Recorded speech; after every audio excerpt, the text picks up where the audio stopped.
Seguimos hablando del imperio de Grecia o el imperio griego. Y esta es la parte número 14.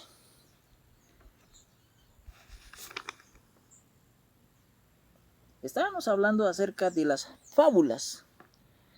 Y Pablo le dice, esas genealogías hoy ya no tienen ningún beneficio, porque el Mesías ya vino, cumplió la ley y abolió las abluciones de la ley. Ya no hay más sacrificios, ya no hay más días de reposo, eso quedó atrás. Quien sigue viviendo en eso vive en un mito, aunque tiene una base histórica, ya ha sido tergiversada porque ya no estamos en el antiguo pacto, sino estamos en el nuevo pacto, como lo afirma la carta a los Hebreos capítulo 8 versículos 13.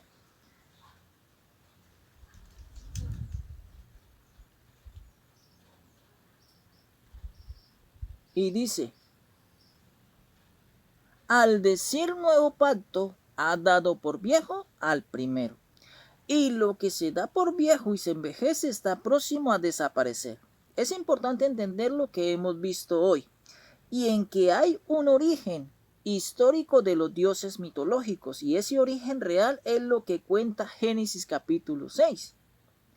Con respecto a los hijos de Dios, es decir, los ángeles que se enamoraron de las hijas de los hombres, tuvieron coito con ellas y de esa unión nacieron los Nefelín, esa raza gigante que dejó de existir cuando vino el diluvio, pero esa verdad fue tergiversada en un mito de la base real. Satanás enceguece a la persona y lo inspira en hombres que no tienen conocimiento y lo esparcen como una verdad.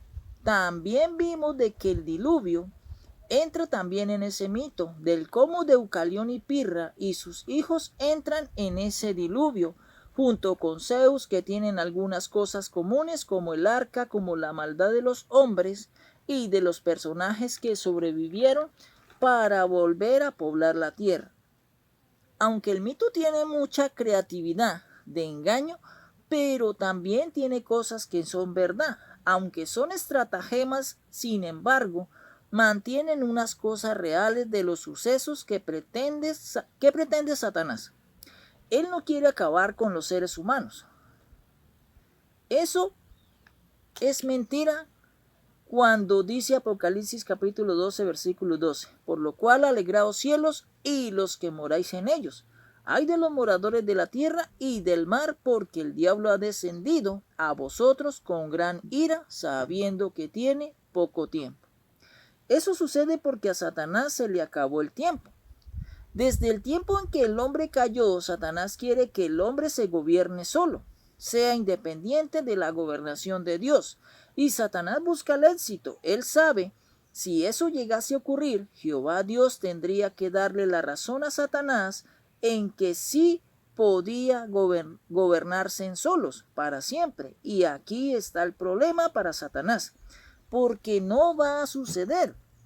Por ser el gobierno del hombre una anarquía. A Satanás lo que le importa es que nadie acepte la gobernación de Dios, en que nadie espere en la gobernación de Dios.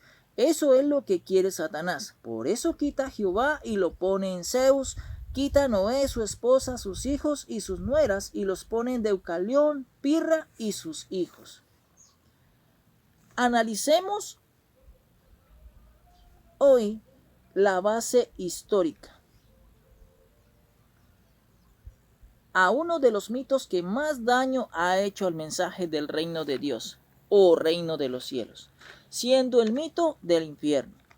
Muchos grupos religiosos cristianos tienen en su teología, en sus costumbres, en sus tradiciones e incluso en su fe el infierno como un lugar relevante o doctrina, estando por encima de otras doctrinas. En la creencia y enseñanza del infierno es la religión con más énfasis doctrinal.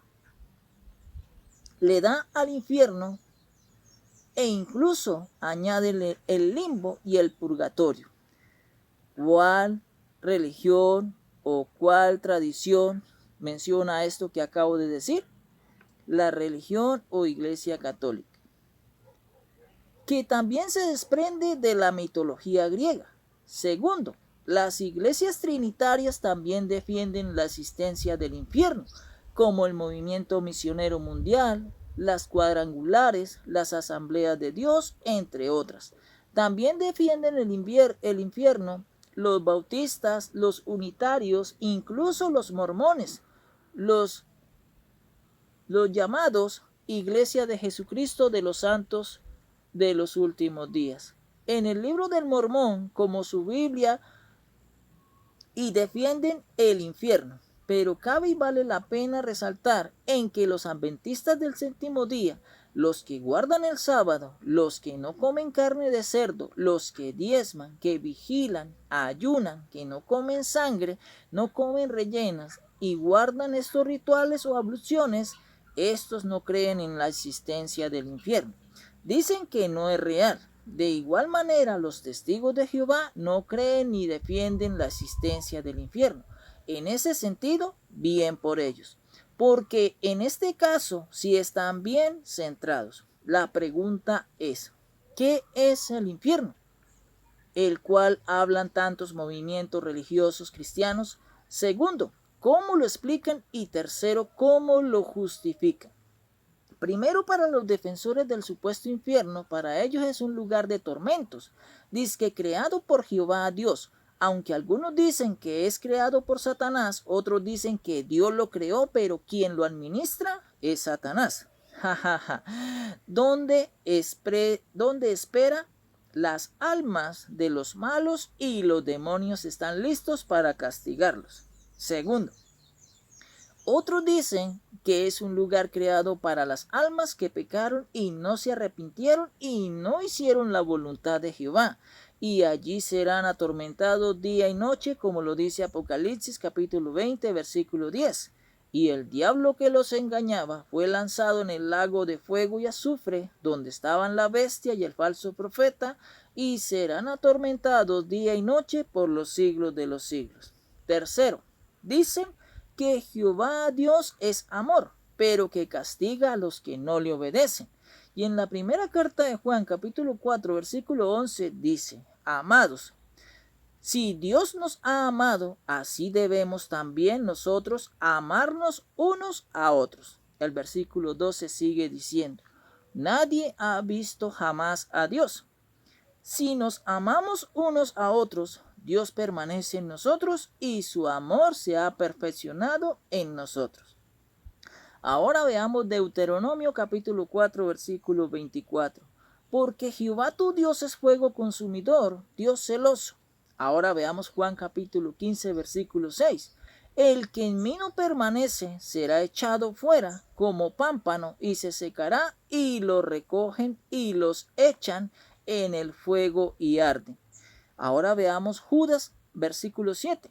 Como Sodoma y Gomorra y las ciudades vecinas, las cuales de la misma manera que aquellos, habiendo fornicado e ido en pos de vicios contra naturaleza, fueron puestas por ejemplo, sufriendo el castigo del fuego eterno.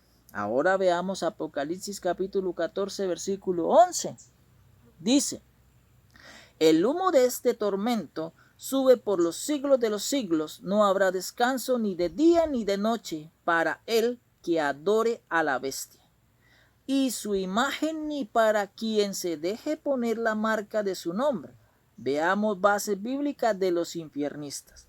Mateo capítulo 25 versículo 46 dice, e irán estos al castigo eterno y los justos a la vida eterna. Versículo 41 dice, entonces dirá también a los de la izquierda, apartados de mí, malditos, al fuego eterno, preparado para el diablo y sus ángeles. En la segunda carta de Pedro, capítulo 2, versículo 4, dice, porque si Dios no perdonó a los ángeles que pecaron, sino que arrojándolos al infierno, los entregó a prisiones de oscuridad para ser reservados al juicio. Ahora veamos Mateo capítulo 13, versículo 42. Y los echarán en el horno de fuego, allí será el lloro y el crujir de dientes. Veamos Mateo 23, versículo 33. Serpientes, generación de víboras, ¿cómo escaparéis de la condenación del infierno? Ahora veamos Mateo capítulo 5, versículo 29. Por tanto, si tu ojo derecho te es ocasión de caer, sácalo y échalo de ti, pues mejor te es que se pierda uno de tus miembros y no que todo tu cuerpo sea echado al infierno. Santiago capítulo 3 versículo 6. Y la lengua es un fuego, un mundo de maldad. La lengua está puesta entre nuestros miembros y contamina todo el cuerpo e inflama la rueda de la creación y ella misma es inflamada por el infierno. Así son las bases bíblicas de los infiernistas. Cabe de resaltar y de tener en cuenta en que la palabra infierno no existe en el idioma hebreo, ni en los 39 libros del Antiguo Testamento. No existe en el hebreo porque el término infierno se traduce de las escrituras griegas, las que contaminaron. Sin embargo, aunque no existe la palabra infierno en los textos hebreos, los infiernistas dicen que aunque no existe está contenido el concepto parecido a lo que defienden los trinitarios sobre la Trinidad, es lo mismo. Es necesario hablar un poco de las traducciones bíblicas, las cuales son muchas, donde unas defienden el infierno y otras no, y otras entre sí y no. La palabra o el término infierno se halla en muchas traducciones de la Biblia. Sin embargo, otros traductores en otras traducciones lo vierten como sepulcro o lugar de los muertos, es decir, no coloca la palabra infierno sino Seol, Hades o Tártaro. Muchas versiones antiguas de la Biblia como San Miguel y la Reina Valera edición 1909 usa la palabra infierno en algunos versículos. A su vez, otras versiones deja sin traducir la palabra hebrea griega que se traduce como infierno, las cuales son Seol de la palabra hebreo Sheol y de la palabra griega Aides, que se traduce Hades y la palabra Geena. Así, mis amados en el Señor, estamos viendo la hegemonía del imperio griego. Que la palabra de Dios corra y sea glorificada.